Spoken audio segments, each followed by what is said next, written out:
5월 넷째 주일, 오늘 하나님의 말씀은 출애굽기 23장 20절로 33절 말씀입니다. 25절 말씀, 네 하나님 여호와를 섬기라. 그리하면 여호와가 너희의 양식과 물에 복을 내리고 너희 중에서 병을 제하리니 라고 말씀하셨는데, 하나님께 순종이란 무엇인가? 하나님 외에 다른 신을 섬기지 말라는 말씀이신 것입니다. 하나님께로부터 모세에게 주어진 시내산 율법 조항의 결론은 이스라엘이 하나님의 명령에 절대 순종하면 가나안 땅과 그 외 온갖 축복을 다 주시겠다는 약속의 말씀이신 것입니다. TV 프로 중에 나는 자연인이다라는 프로그램이 있습니다. 병원에서 소생할 수 있는 그런 가능성이 전혀 없다는 이야기를 듣고 산으로 들어오신 분들의 이야기들이 대부분인데요. 그런데 산에 있는 거의 대부분의 풀들과 나무와 열매와 꽃들이 모든 질병에 탁월한 효능들이 다 들어있는 것을 그 프로를 보면서 저는 알고 참 하나님의 그 위대하심을 다시 한번 인식할 수 있었습니다. 그래서 그분들이 그것들을 채취해서 드시면서 무엇을 먹고 나았는지 자신들도 모른대요. 그런데 어느 날 보면 이렇게 완쾌가 되었다는 그런 간증들을 하시는 것을 봅니다. 그분들은 자신들의 병든 몸을 치유해 주신 것은 의학이 아니고 그 어떤 다른 무슨 기술에 의지해서도 아니고 단지 산에서 약초들을 캐서 먹고 마시고 그렇게 1, 2년이 흐르자 몸은 자연스럽게 정상이 되었다라면서 병든 몸을 고쳐준 자연에 감사한다고 그렇게 말씀들을 하시는 것을 봅니다. 그런데 참으로 슬프게도 그 자연을 만드신 주인에게 감사하는 분은 거의 찾아볼 수가 없었습니다. 그래서 하나님께서 우리들에게 확실하게 말씀하시고 계시는 것이 있습니다. 나 외에 다른 신을 섬기지 말라. 이 말씀은 세상을 만든 주인이 바로 나다. 그리고 나를 찾아 섬긴다고 그 어떤 것으로도 아무 형상도 만들지 말라. 나는 너희들의 손으로 만들 수 없는 높고 위대한 존재라고 분명히 말씀하시면서 하나님 말씀에 순종하라고 계속해서 말씀하시고 계십니다.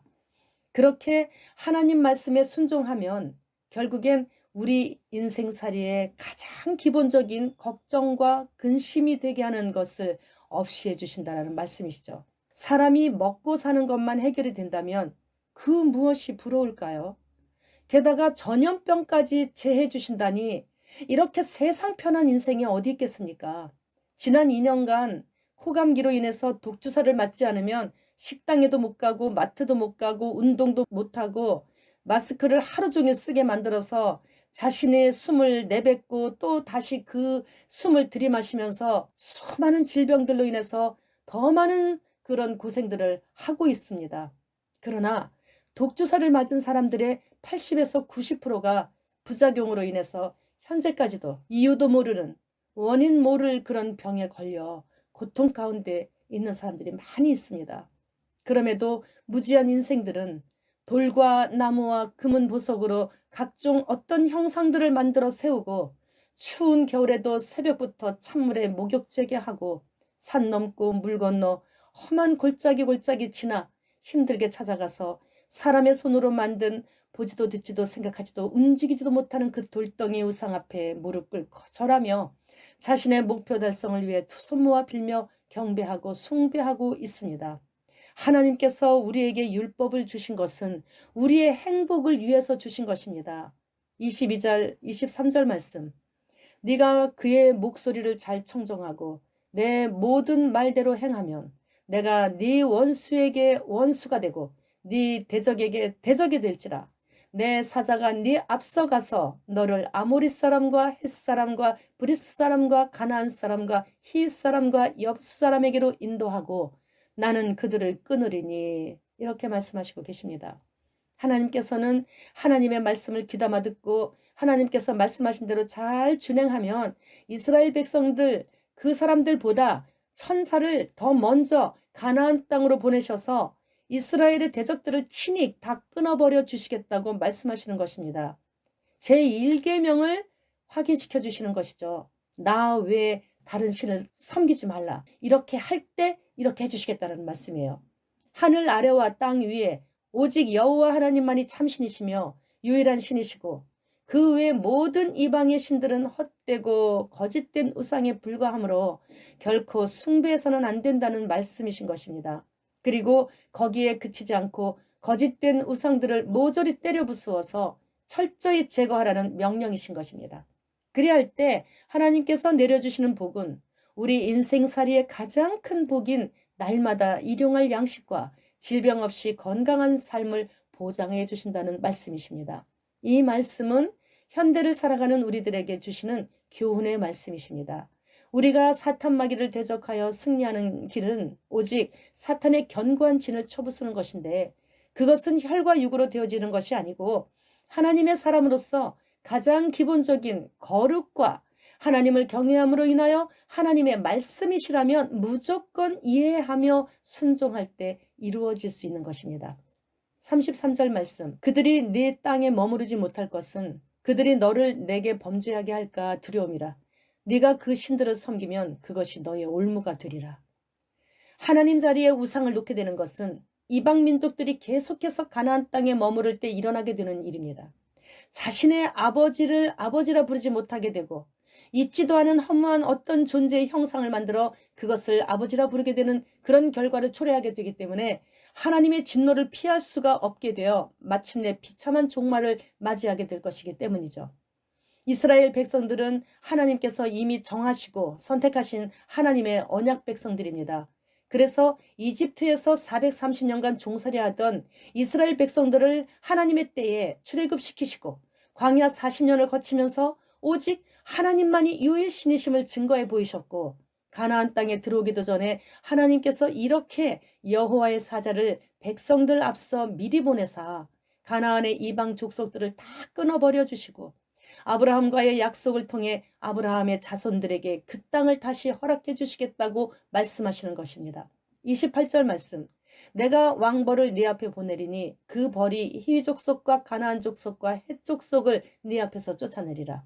왕벌은 말벌을 뜻하는 말인데 산에서 오래 사시는 그런 자연인들도 가장 무서워하는 존재들입니다. 잘 못 쏘이면 생명까지도 위험할 수 있기 때문이죠. 따라서 이 말벌은 가나안 정복 전쟁의 승리에 직접 간접으로 영향을 끼쳤던 하나님의 모든 자연적 혹은 초자연적 도움을 총칭하는 표현인 것입니다.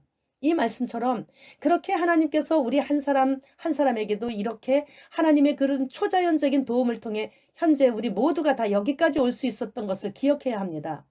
하나님 없이 사는 사람들을 생각해 보세요. 얼마나 아찔합니까? 하나님 없이 그들이 이 험한 세상을 어떻게 살아왔을까 생각해 보면 참으로 불쌍한 일이에요.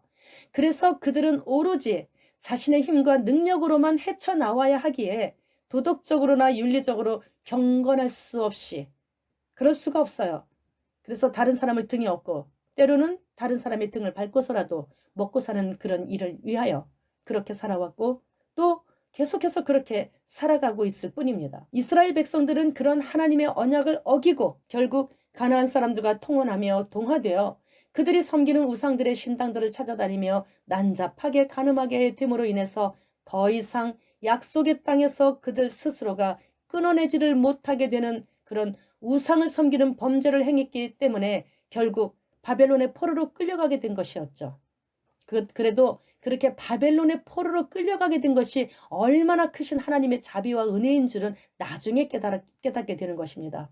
그 후 그들은 70년의 이방 땅에서 바벨론 땅에서 소수민족으로 포로로 끌려온 그런 소수민족으로 살아가면서 다시 하나님의 존재를 차츰차츰 인식하게 되었고, 포로 생활 때부터는 모든 우상들을 끊어내었기 때문에 하나님께서 다시 회복시켜 주셔서 본국으로 다시 귀향을 할 수 있게 되었던 것입니다.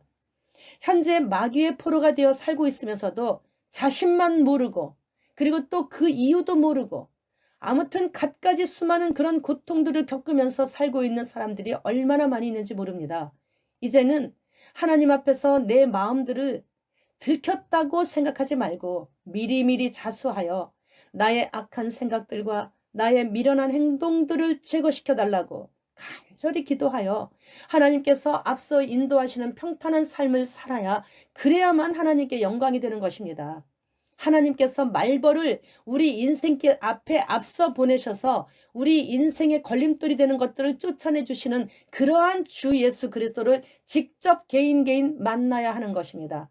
그래야 변화가 될 수 있는 것이죠. 하나님께서 이끄시는 길은 우리는 모릅니다. 그러나 분명한 것은 항상 우리 앞서 인도하신다는 사실만큼은 다들 알고 있죠. 그렇기 때문에 하나님이 우리의 좋으신 아버지라는 사실만큼은 변함이 없다는 것을 인정만 한다면 그 어떤 것도 두려울 것이 없게 되는 것입니다. 어느 시각장애인 목사님이 낡고 허름한 숙소에서 같은 처지의 시각장애인들을 돌보고 있을 때 누전으로 인해서 갑자기 화재가 나서 불이 나서 그 건물이 다 타버렸어요. 그때 이 시각장애인 이 목사님은 낙심 가득, 근심 가득한 그런 마음으로 바닷가를 홀로 조용히 거닐고 있었습니다. 그런데 어디선지 아이들이 떠드는 소리가 들렸어요. 노랫소리가. 근데 그 아이들이 모래를 가지고 놀면서 두꺼봐 두꺼봐 헌집 줄게 새집 다오 이런 소리를 듣게 된 거예요. 아, 이 아이들이 모래를 가지고 두꺼비 집 짓고 있구나. 그런데 두꺼비한테도 새 집 달라고 구하는데 내가 지금 하나님을 두꺼비만도 못하게 여기고 있는 거 아닌가? 이런 생각을 하면서 회개하고 하나님 탄 집 드릴 테니 새 집 주세요. 그렇게 기도를 했다고 합니다. 그리고 얼마 후 5층짜리 건물을 짓게 되었는데 그분이 바로 안요한 목사님이 담임하시는 당배동의 새빛 맹인교회 담임 목사님이십니다. 편리하고 좋은 최신식 건물을 주시기 위해서 낡은 건물을 먼저 하나님께서는 불태우신 것이에요. 그것이 하나님의 일하시는 방법인 건데 우리는 너무도 하나님의 방법을 몰라요. 그래서 하나님께서 앞으로 어떻게 하실 것인지를 전혀 예상도 못하고 현재 상황만 바라보고 낙심도 하고 하나님 왜 그러시냐고 울기도 하고 그러나 하나님을 모르기 때문에 그렇게 되는 것이죠. 불평이 왜 나옵니까? 하나님의 하시는 그 일을 모르기 때문에 불평을 하는 거예요.